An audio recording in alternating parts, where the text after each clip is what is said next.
দাদুর নিয়ে আর হয় না, বুড়ো বয়সে যে কাজটা ঘটাইছে, যত জ্বালা সব আমার, এই নিয়ে আমি ডাক্তার টেস্ট করতে। আরে বন্ধু, এত বড় একটা খুশির সংবাদ, তা মিষ্টি তো খাওয়ালি না বন্ধু। আয় বিকেলে চলে আয়, বাজার থাকবানি, মিষ্টি খাবি কিন্তু আজকে। আরে ওই যে মেঘনা চাইতে জল, হ্যাঁ দেই তো। আরে বন্ধু, এই মিষ্টিটা বানাচ্ছি। আরে মিষ্টি না ভাগল, আমার দাদু। ওই তো বুঝেছি তো, দাদু তোর মিষ্টি নিয়ে যাচ্ছি। তা আমি তো তোর বন্ধু, কিন্তু আমি একটা খাই।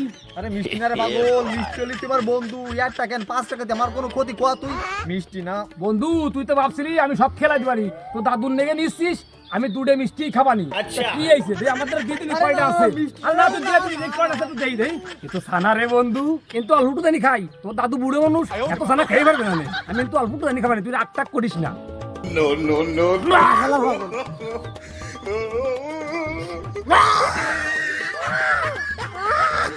শালা, আমি কেন যে শালার কথা শুনলাম না।